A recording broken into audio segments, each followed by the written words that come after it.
Finya button.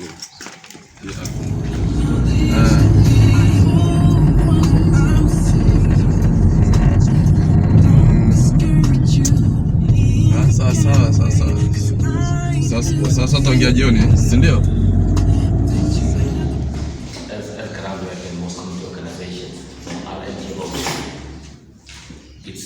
It's kind of being informed by the South African Constitution.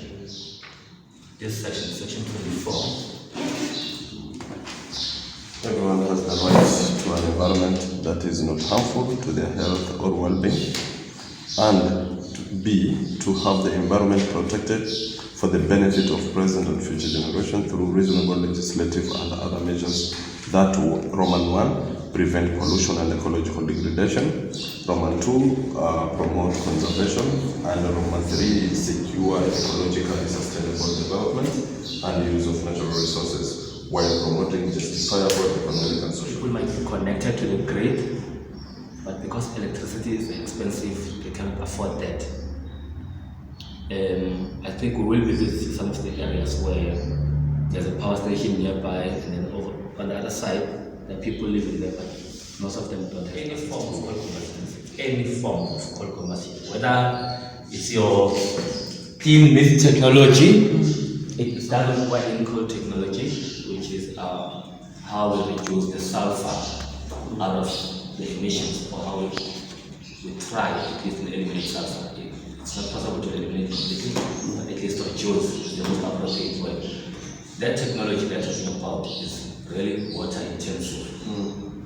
Now, at least Musili has managed to secure water, but at the expense of the people, because they had at least to close off one of the dams in order to supply only Eskom power stations with water. Then in the parallel, it's a different game, because that area is very dry, it's based in the hole. They don't have water. But the government is trying to spend billions to develop water augmentation projects to feed Musili, Matimba, and the mines. How many power stations are using supercritical technology in South Africa?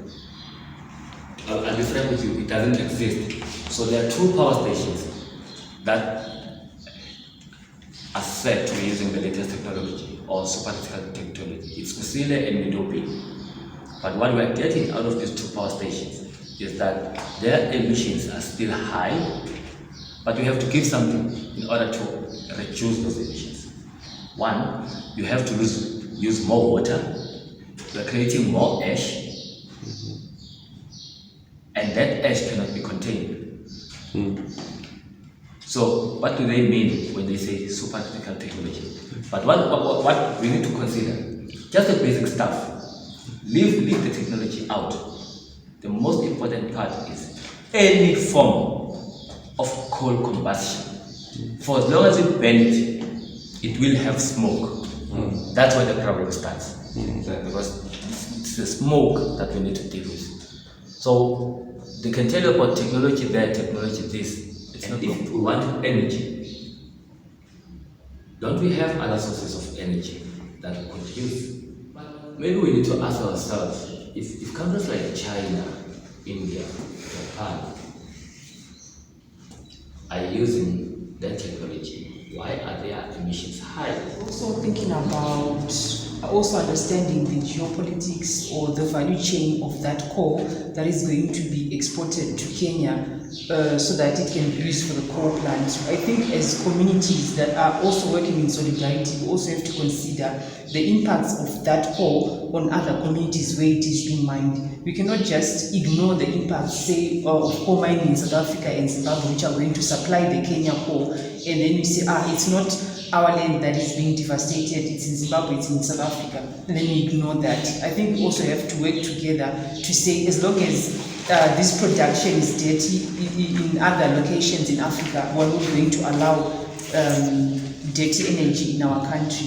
So I think we have also to have that understanding of the value chain of where that coal is coming from, the impact it has on those people. How many coal power plant stations do you have in South Africa? And another one is, if the Zimbabwe Animal Authority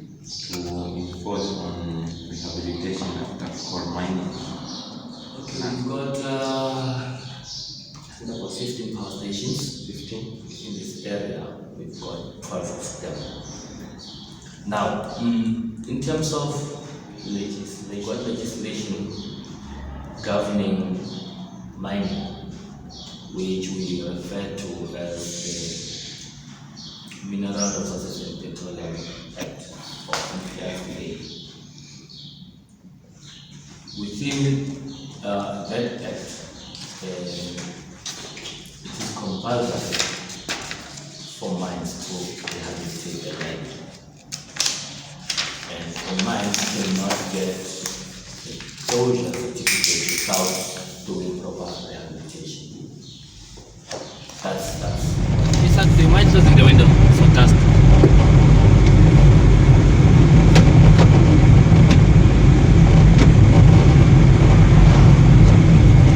So Lorraine, if you could see that there are two mining here.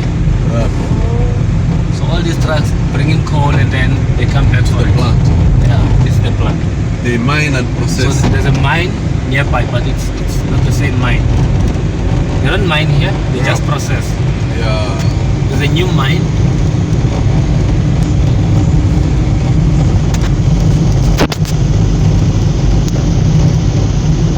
See the heaps of coal dust.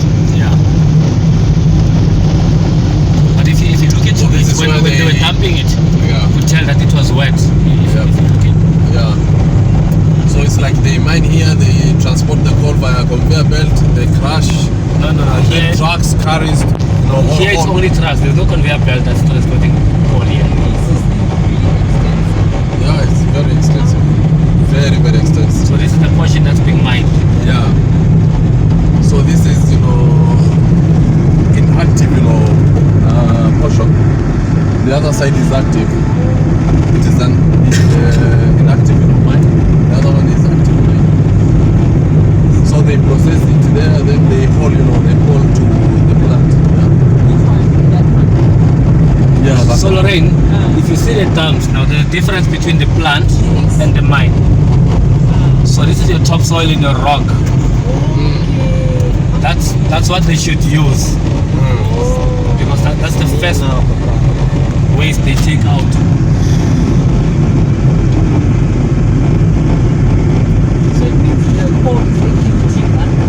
Yeah. Yeah, it depends on the seams. Beneath, yeah. They've got different seams. What's that?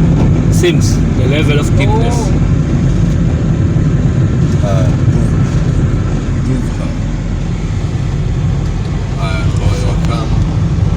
So this is going to get it very close. That's also complicated. Safety at work begins here. Where? Here.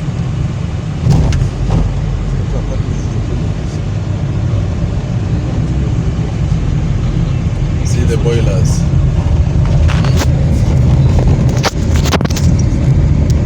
So this is Dover. in the boilers there are turbines which are driven by steam Yeah. to generate electricity. Yeah. So this side is where the chimneys are, is where they combust. Yeah. Yeah, they coal.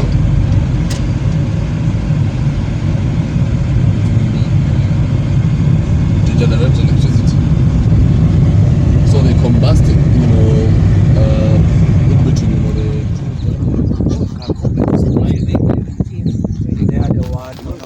Tuko katika maeneo ya South Africa katika Kendal power. Tuko katika bomba Maboza ya babu yake majani na majani, lakini cha kusikitisha ni kwamba what happened here, as you see, the coal plant is very near.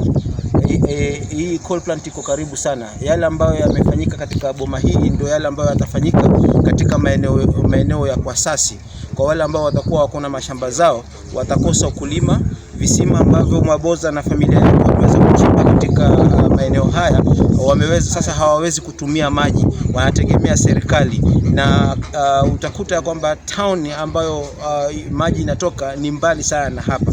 Kwa hivyo maji imekuwa tabu, ukulima hakuna, no dispensary around, na wamelazimika, ni lazima waishi hapa kwa sababu hakuna njia mbadala. Hawawezi kwenda kuishi katika sehemu zingine kwa sababu hizi ni sehemu ambazo walikuwa wakiishi na mababu zao tangu hapo jadi. So ile ambacho kimefanyika hapa ndicho kile ambacho kwamba kitakuja kufanyika katika maeneo ya Kwasasi, Lamu, mahali ambapo AmuPower wanataka kuwezeka mradi kama huu.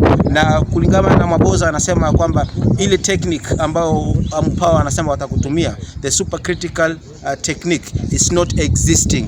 Hilo ni jina tu ambalo wanatumia ili waweze kupata hizo sehemu na kufanya uharibifu, lakini hiyo critical hakuna kabisa. Kwa hivyo lazima tukae macho.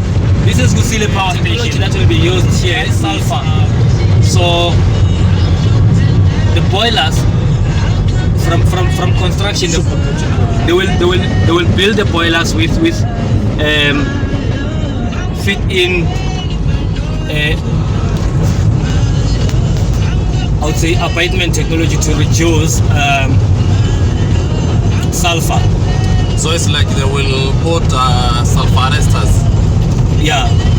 So for Kusile, they're not going to use a lot of water as compared to Midupi.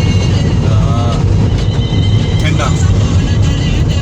No, Midupi. Kendal is an old plant, so in terms of technologies, you cannot compare Kusile and in terms of the postponements I was talking about. Out of all the Eskom power stations, this is the only plant they haven't applied for postponement. Okay, we're approaching security gates. So they're using super technology. Majina yangu kamili ni Najma Jafar, niko South Africa katika maeneo ya coal kama mnayoyaona, na side zingine kuna mambo na mining. Cha kusikitisha ni kuwa mzee wa nyumba kiwanja hichi ama eneo hili wako hapa karibu kuanzia 2008 hadi sasa, na hakuna anyone ambao amepatiwa kazi kufanya hapa. Kwa hivyo wataalamu inafaa tukue makini, tujue, tusidanganywe kuwa ikifunguliwa hiyo coal tutapata kazi hapo ndani. Hakuna kazi kama hiyo. Wao paka sasa hivi wanateseka, hawana anything, hawana hata kipatio chochote cha kutafuta chakula. Place of coal. So back then, Emalashini, can we give the spelling? EM Yes. AL S AHLENI. Like it's written in the Emalashini Hospital. Emalashini means a place of coal. Okay.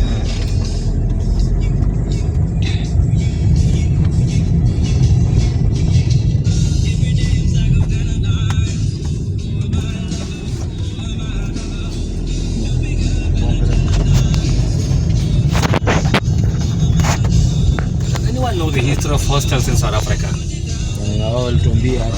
History of hostels. No. This used to be a hostel. A hostel. Yeah. So remember yesterday I said we had specific areas in the country that were used as labor centers. Now, when they take male workers, because females were not allowed to come and work in the industries, they would bring them here and put them in a hostel. So this is like, it used to be a residence for single males, and you were not allowed to bring your family or your girlfriend into this space. So recently they've turned them into family units, but this is how all hostels all over the country used to look like. So all of those people who used to work in these industries would be forced to live here. So I'm coming in here intentionally to say, look at where black people used to live and how close that is to the plant factories. Yeah. So all that smell, all that dust that comes from all these factories will affect these people here. Exactly. Very bad. So sad. Washike wa wazungu wa vini wachache wafanye kazi kwanza fresh. Angalia, na kazi kutoka mautoki. Ha?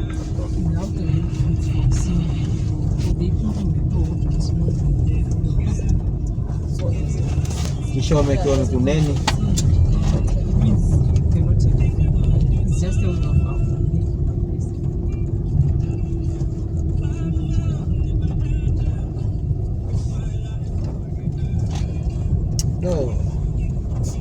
Fish and that. Fish. The housing becomes now slightly different. So this is more of your informal settlement.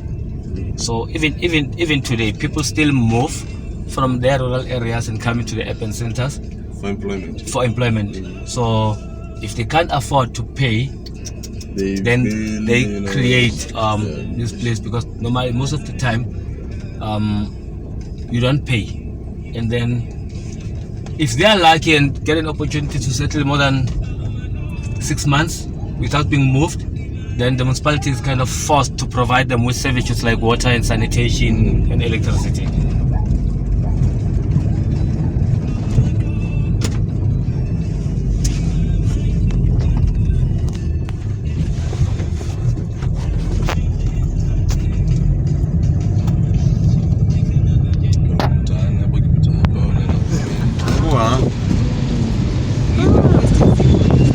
Sasa hii toka tupate hewa safi.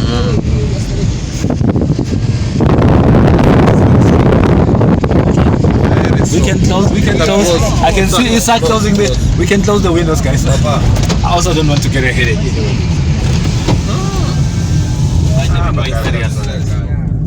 You are going to find these industries in poor black communities. Lazima wavuane hapa. Lazima wavue. Lakini wao black ye. Wao hata hiyo. Mwende Mugabe atakofa hao. Ubika Afrika venda. Wallahi la mimi. This is too much. This is too Tunanuka. The scent is very strong by the way. Yeah, Very We can strong. even demonstrate like right now. Already. Seriously. We can even demonstrate right now. Huh? Right now? This is unfair. Yeah, you can just go ask who is the The burden and Who's the benefit boss must here? be equally shared. So if it is bad scent or let's say strong scent, even the white mice, experience. So part of the trick when we are fighting around air quality issues, Yep. so say in an area like this, we need to understand who's emitting what, so that even when we do our own monitoring, we should be in a position to pinpoint the sources. Yeah. But if we don't know who's emitting what, it becomes difficult for us to pinpoint the exact sources. Naosha kusuana kwa harufu. unapua na kuvunja harufu. Nani?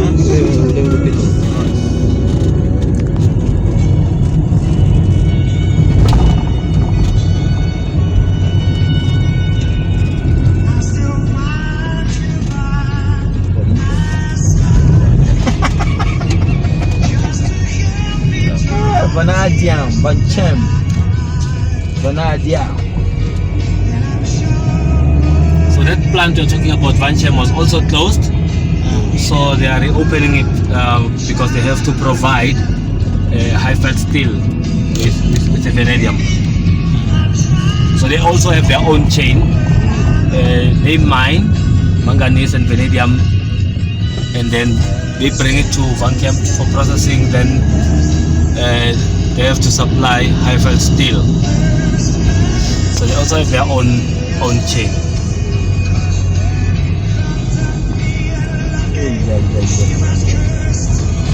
How many of us have headaches? All of us. All of us. Sorry guys, but I'm saying that's good. So practically this is one of the things people are going to be experiencing when they live next to a coal plant. Yeah. And mind you, they are going to experience this on a daily basis, not just a once-off thing, on a daily basis. True. Coal plants. It's more than 40 years now. And one of the things they were doing back then was that their ash disposal facility, or ADF, when they built it, they didn't put lining to prevent seepage. So instead of putting lining, they would put a couple of monitors around the ADF to monitor if there's any form of contamination. But only them know about those results. We don't have access to those results unless we ask for them. You have Access to Information Act. Yeah, we do have what we call. And how responsive institutions are, both public and private? Well, sometimes they just delay. Yeah. I think we've taken 1 or 2 instances to court Yeah. because of the delay. But sometimes they'll just delay you and then ultimately they will give you the information. And what was the outcome of the case you presented to court regarding the access to information? No, we'll be requesting the documents. Yeah, and the court, provided you on behalf of the public interest. You don't have to mention specifically anything that you think might violate your rights or is in the public interest. You are allowed information to that. So ESCOM is one of the public entities. So by law, any public entity is supposed to make that information public. So does that provide immunity to private, or private are subjected, to similar treatment? It's a similar treatment. You write them a letter, and then if they need you to use the act, then you can use the act. But it's the same. And drilled, gas, and then they came to realize that the quantity of gas is low and cannot support commercial. So the commissioning now, they decided to leave the ponds, the pits, the mud pit. Look at these numbers, the skins. Because of this. Because of coal dust. Shit. And as we are eating, meat from, so we must check ourselves prior to, living. Prior to that. Wow. Don't worry, we are not eating this meat.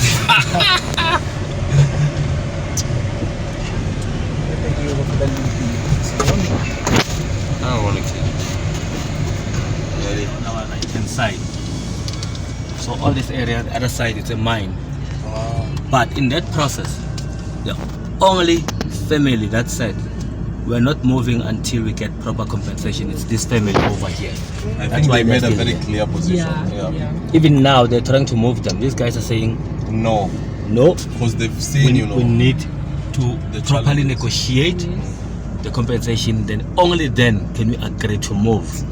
But this guy has also warned the mine, because when they came in, he also went for a medical report to say this is the condition of my family before your operations. So if anything happens, I will sue you because it's because of your impact.